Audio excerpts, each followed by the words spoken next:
여러분 안녕하십니까, 진성호입니다. 꼭 하루가 걸린 것 같습니다. 자, 한동훈 국민의힘 비대위원장의 사퇴를 대통령실이 요구했다는 보도가 나오면서 하루 동안 대한민국 정치판은 요동쳤습니다. 자, 결론부터 말씀드리자면 이제 최악의 상황은 면했고 갈등은 봉합됐습니다. 어쩌면 이것이 국민의힘이 총선에서 더 크게 이기는 그런 약이 될 수도 있겠다는 생각도 듭니다. 자, 윤석열 대통령과 한동훈 비대위원장이 곧 만날 것 같습니다. 방금 전 중앙일보의 단독 보도입니다. 대통령실 관계자가 이제 한동훈 위원장과 용산 고위 관계자가 곧 만난다. 그리고 윤석열 대통령과 한동훈 비대위원장도 만남을 추진하겠다고 했습니다. 곧 만날 것 같습니다. 자, 지금 중요한 것은 이번 총선의 승리입니다. 이제 80일도 남지 않은 총선, 이번에는 정말 이겨야지. 그렇지 않으면 윤석열 정부는 힘을 쓸 수가 없습니다. 그런데 어젯밤 나온 이 뉴스, 자, 한동훈을 좋아하는 사람, 윤석열을 좋아하는 사람, 두 사람의 갈등이 있다는 보도는 정말 불편하고 기분 나쁜 뉴스였습니다. 저도 하루 동안 상당히 불편했습니다. 이제 해결이 되고 있는 것으로 보입니다. 자, 어쨌든 지금부터는 총선을 향해 뚜벅뚜벅 걸어가야 합니다. 지금 뭐 이재명 대표 신이 났습니다. 민주당 입에 담기 힘든 말을 하면서 조롱을 했습니다. 그러나 어쩌면 이 일이 국민의힘의 파워를 더 높이는 일이 될 수도 있습니다. 지금 민주당은 친명계, 성남파이 반란, 이해청계, 조정식 사무총장 물러나라, 친문 니들이 왜 또 나오느냐 시끄럽습니다. 반면 국민의힘은 오늘부터 공천 여론조사가 돕니다. 그리고 이 다음 달 3일까지 공천 신청 접수를 하고 이제 본격적인 공천 시즌에 돌입합니다. 지금 민주당은 적격 부적격 아무튼 친명계 친문계 간에 지금 개싸움이 벌어지고 있습니다.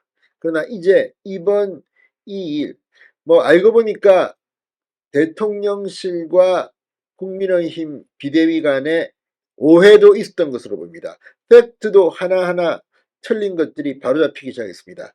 이제부터는 가야 합니다. 지금 개인 간의 문제 이런 게 지금 중요한 게 아닙니다. 그냥 가는 겁니다. 그리고 이번 과정에서 이 친윤 쪽에서는 한동훈 비대위원장이 자기 정치를 한다. 자기 사당화, 사천을 한다. 이렇게 이야기했습니다.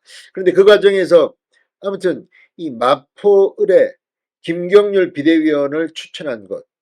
근데 이건 또 한동훈 비대위 측 이야기를 들어보면 사전에 윤재욱 원내대표 이 이철규 공관위원 등과 다 협의된 거라는 이야기도 있습니다. 오해의 소지일 수도 있습니다. 아무튼 김경률 비대위원이 그 정도로 특급 대우를 받았습니다. 그렇다면 마포을에 정정당당하게 경선에 참여하면 됩니다. 그런데 비대위원회에서는 사퇴할 가능성이 높아 보입니다.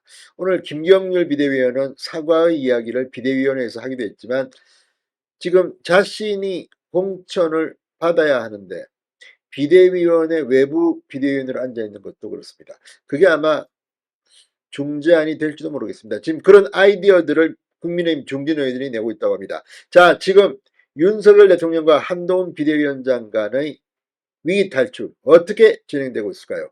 진성호의 직설 시작합니다. 방송에 앞서 아직 진성호 방송에 구독자가 아니신 분은 붉은색 구독 버튼 눌러주십시오. 더 좋은 방송으로 보답하겠습니다. 자, 어쨌든 간에 공멸하면 안 됩니다. 다 잘 돼야 됩니다. 윤석열 정부도 성공해야 하고 국민의힘도 총선에서 이겨야 합니다. 자, 그래서 대통령실이 윤 대통령과 한동훈 위원장의 회동을 추진하는 등 봉합에 적극적으로 나서고 있습니다. 중앙일보에 따르면 대통령실 고위 관계자는 한동훈 위원장과 용산 고위 인사가 곧 만나기로 했다. 어느 정도 수습이 된 후에는 윤석열 대통령과의 만남도 제안할 계획이다. 윤 대통령과 한 위원장의 신뢰관계는 쉽게 무너지지 않을 것이다. 다양한 경로를 통해 소통을 이어갈 것이라고 강조했습니다. 또 다른 참모는 지금 당장 결별한다는 건 곧 공멸을 뜻한다. 양측 다 나라를 먼저 생각하는 마음으로 지금의 상황을 정리해야 한다는 공감대가 있다며 대통령실 분위기를 전했습니다. 이런 기류는 어젯밤 윤석열 대통령과 참모 간의 관저심야회의 때부터 마련되었다고 합니다. 한 참석자는 참모들 뿐만 아니라 윤 대통령도 당정 갈등이 커져 파국으로 가서는 안 된다.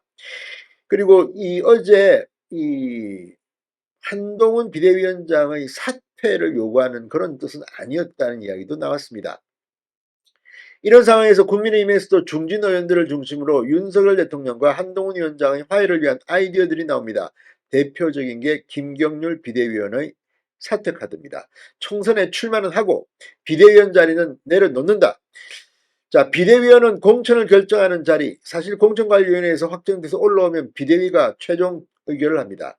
전략공천 대상자가 앉아있을 곳은 아니다. 이렇게 중앙일보는 전했습니다. 자, 대통령실은 마포 결정에 대해 동의는 못하겠다는 게 큰 것이고 한동훈 위원장이 앞으로 그렇게 안 하면 더 논란이 될 게 없다. 대통령 고위 관계자가 뉴시스에 한 말이라고 합니다. 자, 어쨌든 지금 이 한동훈 위원장 어쩌면 이번 사태로 명분도 여론도 얻었을지도 모릅니다. 자, 그리고 이 국민의힘 당헌 단계에 따르면 6개월 임기가 보장된 비대위원장 신분인 만큼 법적으로 본인이 자진 사퇴하는 것 말고는 사퇴시킬 수도 없다고 합니다.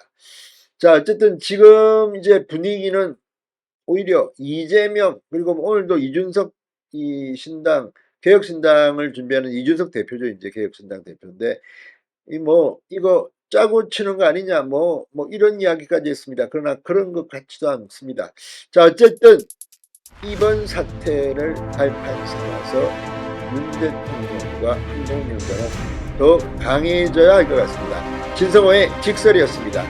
여러분 감사합니다.